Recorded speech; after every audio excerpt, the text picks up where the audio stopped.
بسم اللہ الرحمن الرحیم۔ محترم سامعین و ناظرین، السلام علیکم ورحمۃ اللہ وبرکاتہ۔ امید ہے آپ اللہ تعالیٰ کے فضل و کرم سے خیریت سے ہوں گے۔ اللہ تعالیٰ آپ کو ہمیشہ اپنے حفظ و امان میں رکھے۔ کڑوے گلاب سلسلے کا ولاگ شروع کرتے ہیں۔ آج کا عنوان ہے وہ کلرک وہ ماسٹر کہاں سے لاؤں۔ یہ مضمون جناب محمد سلیم بٹ کی تصنیف کڑوے گلاب سے لیا گیا ہے۔ تو شروع کرتے ہیں آج کا ولاگ۔ وہ کلرک وہ ماسٹر کہاں سے لاؤں۔ کیا میں پاکستان کے وقت ملک کی حالت یہ تھی کہ جہاں لاکھوں کروڑوں لٹے پٹے مہاجروں کی آباد کاری کا گمبھیر مسئلہ درپیش تھا، اس ملک کے دفتروں میں استعمال کے لیے نہ کاغذ تھا، نہ پینسل، نہ میز، نہ کرسی، نہ کارخانے، نہ اسلحہ، نہ فوج، نہ پیسہ، لیکن منزلیں کتنی بھی کٹھن ہوں، حوصلہ ہار نہیں جاتے ہیں۔ جن کو منزل کی تمنا ہو وہ خود ہی راستہ بناتے ہیں۔ ہمارے پاس ایک بہت بڑا سرمایہ موجود تھا، وہ تھے محب وطن بیوروکریٹس، جو کہ ہوش مند تھے، عقل مند تھے، دور اندیش تھے، بہترین پلانر تھے اور جذبہ حب الوطنی سے سرشار تھے۔ اسی فلسفے کے تحت ان بیوروکریٹس کے کارنامے دیکھو تو 60 سے 67 تک پاکستان ایشیا کا فاسٹسٹ گروئنگ ملک سمجھا جاتا تھا اور مستقبل کی اکنامک پاور بھی۔ پھر 65 اور 85 کا 20 ایئرز پراسپیکٹو پلان بنایا گیا۔ اس پلان کا ٹارگٹ یہ تھا کہ 85 میں جو معیار زندگی جاپان کے لوگوں کا ہوگا، پاکستانیوں کو اس سے کچھ زیادہ ہی ہوگا، اور ایسے ہی فی کس آمدنی بھی ان سے زیادہ ہوگی۔ سن 65 تک یہ ٹارگٹ کیسے حاصل ہوئے؟ اس کے باوجود کہ ملک میں سیاسی افراتفری کا دورہ تھا۔ وجہ یہ تھی کہ پروفیشنل بیوروکریسی عزم صمیم کے ساتھ پلان کو لے کر چل پڑی اور اس نے ٹارگٹ حاصل کر لیے۔ 65 کی جنگ کی وجہ سے ملک کو معاشی دھچکا لگا، جو ملک کے لیے بہت مضر ثابت ہوا۔ پھر 65 سے 70 تک کا تیسرا 5 سالہ منصوبہ آیا، جس میں غیر ملکی امداد پر انحصار کم کرنے کا عزم تھا۔ ایوب خان کے خلاف کرائسس کی وجہ سے یہ ٹارگٹس مکمل طور پر تو حاصل نہ ہو سکے، لیکن ایماندار بیوروکریسی نے اپنی بہترین اور بھرپور کوششوں سے کچھ نہ کچھ حاصل ضرور کیا۔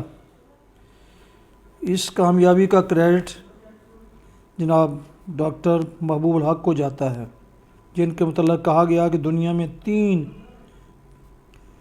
میریکلز پیدا ہوئے ہیں، جن میں GR پریبش آف برازیل اور گومل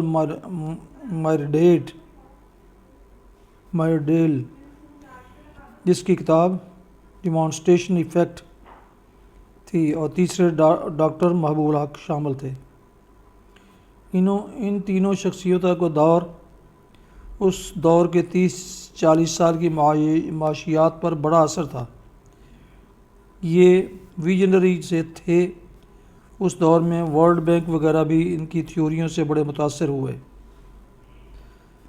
اب دیکھیں کہ ڈاکٹر محبوب الحق ایک ماسٹر کے بیٹے تھے۔ ایک دنیا ہے کہ ڈاکٹر محبوب الحق کا احترام کرتی ہے۔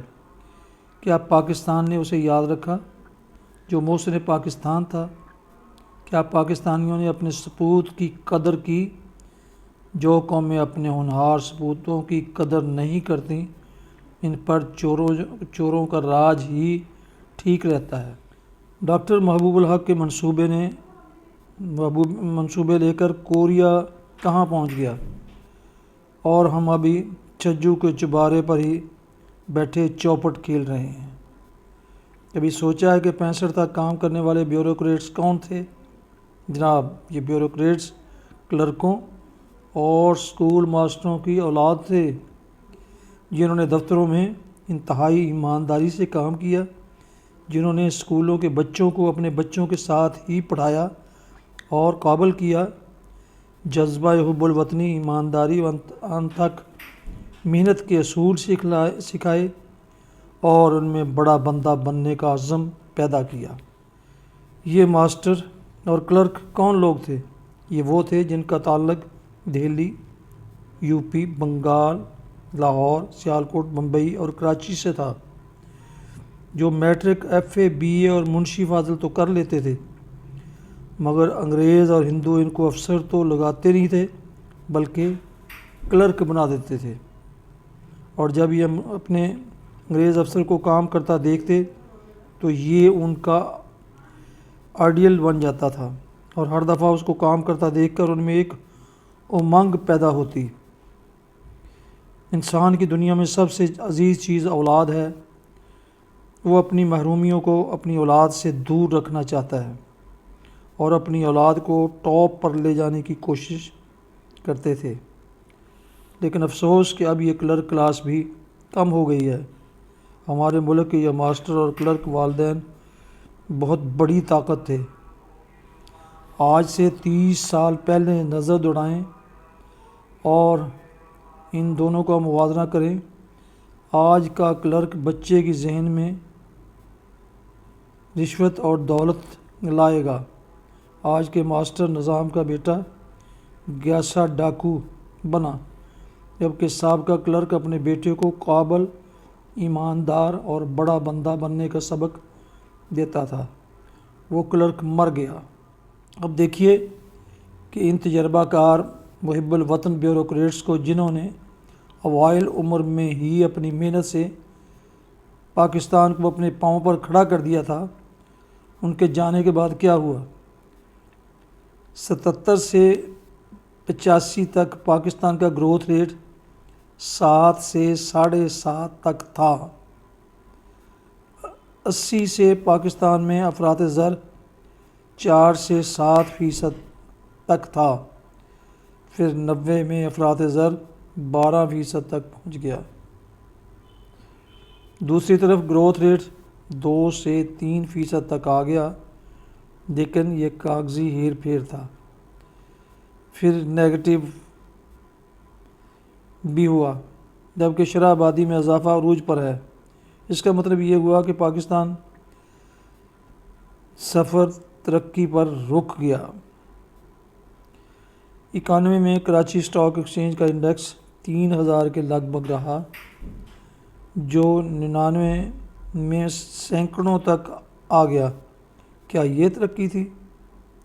ظلم کی انتہا ہے کہ قوم کے 10 سال ضائع ہو گئے۔ لوگ ترقی کی طرف جاتے ہیں، ہم تنزلی کی طرف گئے۔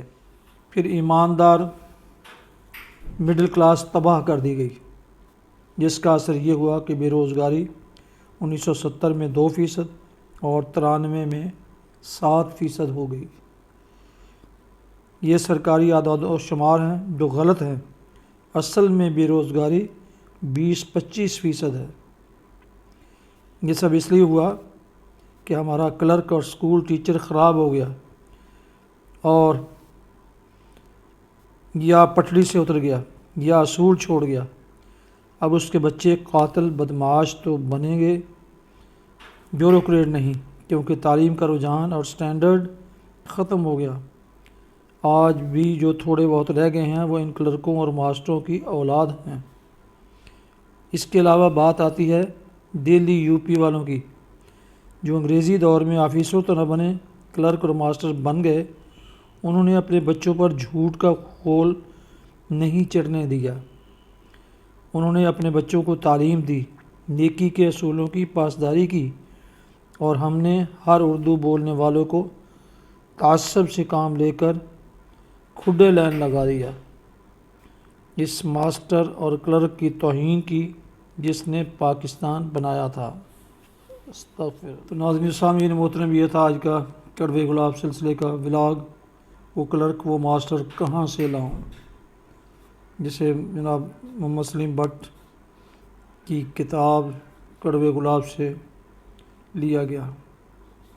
نئے دوستوں سے گزارش ہے کہ وہ ایسے ہی دلچسپ اور معلوماتی پروگرام اور ویڈیو دیکھنے کے لیے، ولاگز دیکھنے کے لیے یوٹیوب چینل بی اے رشیدی کو سبسکرائب کریں، بیل آئیکن کو ضرور پریس کریں تاکہ آپ کو ایسے ولاگ باقاعدہ اور بروقت ملتے رہیں۔ اللہ تعالیٰ آپ کا حامی و ناصر ہو، اللہ آپ کو ہمیشہ اپنی حفظ و امان میں رکھے، آمین۔ السلام علیکم ورحمۃ اللہ وبرکاتہ۔